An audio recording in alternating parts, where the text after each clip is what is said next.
पुरुषाय तुभ्यम म्हणून जाणतेनी गुरु भजिजे तेने कृतकार्य होईजे जैसे मूळ सिंचन सहजे शाखा पल्लव संतोषिती। प्रस्तुत प्रवचन रूपी सेवेकरिता घेतलेली ओवी ही ग्रंथराज ज्ञानेश्वरीच्या पहिल्या अध्यायातील 25व्या क्रमांकाची ओवी आहे। या ओवीत माऊलींनी गुरुची सेवा करण्याचे जाणत्या माणसाने गुरुची सेवा करावी याविषयी सांगितलेलं आहे। ही प्रवचन रूपी सेवा किम निमित्ताने आहे हे सर्व आपल्याला ज्ञातच आहे, पण ते सांगणं हे वक्त्याचं आद्य कर्तव्य आहे। हा उत्सव हा महोत्सव हा नानांच्या 75 वर्ष पूर्ण झाले व त्यांचा हा ऋषितुल्य जीवनाचा अमृत महोत्सव इथे साजरा करण्यात येत आहे। 5 दिवसापासून हा अमृत महोत्सव सुरू आहे। आजचा हा 4था दिवस आणि या प्रवचनाला मदसारख्या पामराने बोलावे ही श्री गुरु नानांची माझ्यावर कृपा आहे। कृपा नाही तर हे माझ्यावर नानांचेच उपकार आहेत। या उपकारातून मी उतराई कसं व्हावं, काय द्यावे त्याची व्हावी उतरावी, ठेविता हा पायी जीव तोडा। मी माझा जीव जरी त्यांच्या चरणावर ठेवला तरी मी या त्यांच्या उपकारातून उतराई होऊ शकत नाही। कारण अनेक संत महात्मे, मी सुद्धा आज माझं वय हे 36-37 आहे, रनिंग चालू आहे। मी माझ्या जीवनात अनेक संत महात्मे माझ्या सासरचे आणि माहेरचे हे सुद्धा वारकरीच आहेत, तरी मी माझ्या जीवनात अनेक संत महात्मे अनेक ब्रह्मचार्य सर्वांना बघितलेले आहेत। काही संत महात्मे हे स्त्री पुरुष असा भेद करतात, पण नानांनी स्त्री आणि पुरुष हा भेद कधीच केला नाही। नाना स्वतः ब्रह्मचारी असून नानांनी मला गीतेची संहिता दिली, शिव महिम्न स्तोत्र अनेक विषयावर मी नानांची संहिता घेतलेली आहे। नानांनी मी माझ्या आवडीने इथं संहिता घेतलेली आहे, मी माझ्या सवडीने इथं अभ्यासासाठी आलेली आहे, पण नानांनी तो भेद कधीच केला नाही। म्हणून मी तुम्हाला सांगते की तुम्ही सुद्धा गुरु करा, पण गुरु हा कसा करावा, चांगला गुरु करावा। आणि गुरुचे लक्षणे खूप चांगले चांगले सांगितलेले आहेत, पण मी माझी काही तयारी झालेली नाही आहे। मी अचानक इथं फक्त नाना कसे आहेत तर नाना हे नानांसारखेच आहेत। नानांनी स्त्री पुरुष हा भेद कधीच केला नाही।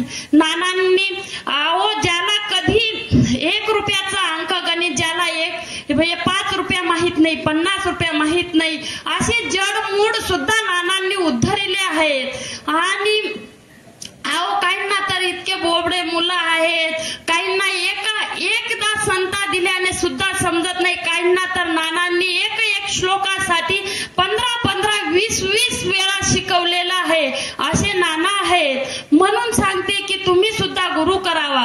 इथं माऊली सांगतात की म्हणून जाणतेनी गुरु भजिजे, म्हणजे जाणत्या माणसांनी गुरु बजावा। पण आपल्या मतानुसार जाणता कोण असतो? आपण 5-6 वर्षाचा मुलगा झाला का आपण म्हणतो की केवढा मुलगा आहे तुमचा, चांगला जाणता झाला, पण इथं तसा जाणता सांगितला नाही। इथं सुद्धा बसलेले अनेक आहेत, तुम्ही म्हणणार की हे जाणते आहेत, पण इथं बसलेल्यांपैकी काही अजून असे आहेत की ते जाणते झालेले नाहीत, की ज्यांनी अजून गुरु सुद्धा केलेला नाही। काही म्हणतात की गुरु करून घ्या, माळ घाला, तर ते म्हणतात नाही आमची मनमाळ आहे। कशाला मनमाळ आहे? नद्यात जायच्या वेळी तुम्ही गुरु करणार आहेत का? शेवटच्या वेळी तोंडात तुळशीचा पाला घाला असं म्हणतात, तेव्हा एखाद्या कोंबडीचा हाडूक घाला त्यांच्या तोंडात। कशाला गुरु करा, तेव्हा कशाला तुळशीचं पान करा? जोपर्यंत आपल्या शरीरात हा देह आत्मा आहे तोपर्यंत आपण गुरु करावा आणि गुरुची सेवा करावी, तेव्हा खरं महत्व आहे। जाणत्या माणसाने गुरुची सेवा केली पाहिजे, तेव्हा आपण करत नाही। आता इथं बसलेल्या गाथा पारायणासाठी काहींना ऐकू येत नाही, काहींना दिसत नाही, काहींना ओव्या समजत नाही, इथं वाचणारे वाचतात, अशा वयात परमार्थ करून उपयोग होत नाही। कारण काही म्हणतात चला पारायणाला, ते म्हणतात मग आमची काय वय झालेली आहे का? सत्वर उच्चार प्रल्हादी बिमला, प्रल्हादाने केव्हा परमार्थ सुरू केला? आईच्या पोटात असतानाच प्रल्हादाने परमार्थ सुरू केला। ध्रुव बाळाने केव्हा परमार्थ? एवढासा ध्रुव बाळ सावत्र आईने बापाच्या मांडीवर बसू दिलं नाही। आईने सांगितलं अरे बापाच्या मांडीवर बसण्याकरता एवढा हट्ट करण्यापेक्षा भगवंताच्या मांडीवर बसण्याचा हट्ट करा. ध्रुव बाळाने विचारला, आई भगवंत कुठं आहे? तो सांगितला, बाळ भगवंत अशा रूपेने भेटत नाही. भगवंताला मिळवण्यासाठी कठोर तपश्चर्या वनात जाऊन करावी लागते. एवढ्याशा 5 वर्षाच्या मुलाने ध्रुव बाळाने भगवंताची कठोर परिश्रम केले, तपश्चर्या केली आणि अढळपद मिळवून घेतलं. 5 वर्षाच्या वयात मुलगा एवढा हे करू शकतो, एवढी प्रतिज्ञा करू शकतो. आपले 50 वर्ष झाले तरी माळ टाकण्याची हिंमत आपल्यात होत नाही. आपला जगून उपयोग नाही. म्हणून जाणत्या लोकांनी परमार्थ करा, गुरुची सेवा करा. इथं नानांसारखे गुरु आहेत का? कमलकंदा आणि दरदुरू नांदणूक एकेची करी, परागू शेवी भ्रमरी येरू चेखुलूची उरे.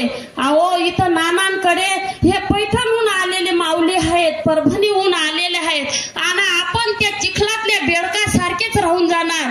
भ्रमर जसा भुंगा मध घेऊन जातो फुलातनं, तसे इतरत्र येणारे भुंगे सर्व मध सेवन करतील आणि आपण चिखलातल्या बेडकासारखे असेच राहून जाणार. म्हणून सर्वांनी नानांची सेवा करा. नानांसारखे महात्मे परत होणे शक्य नाही आणि आपल्या परिसराला नाना मिळाले हे आपले भाग्यच आहे. नाना आपल्याला मिळाले हे मी तर सांगते, हे नाना आपल्याला मिळाले हे नानांचं भाग्य नाही, हे कपालेश्वराचं भाग्य नाही, हे आपलं भाग्य आहे. मी तुम्हाला रामायणातला एक दृष्टांत सांगते. एक वेळेस प्रभू श्री रामचंद्र आणि सीतामाई वनवासात जेव्हा 14 वर्षाच्या वनवासासाठी गेले तेव्हा ते आपल्या कुटीच्या बाहेर बसलेले होते. लक्ष्मणजी हे फळे आणण्यासाठी बाहेर गेलेले होते. प्रभू रामचंद्रांना समोर असलेलं एक झाड दिसलं आणि त्या झाडावर एक वेल होती. प्रभू रामचंद्र सीतामाईंना म्हणाले, अगं सीते, ते बघ झाड किती भाग्यवान आहे, त्याला त्या वेलीचा आधार मिळाला. सीतामाई म्हणाली, नाही प्रभू, ती वेल भाग्यवान आहे, तिला त्या झाडाचा आधार मिळाला.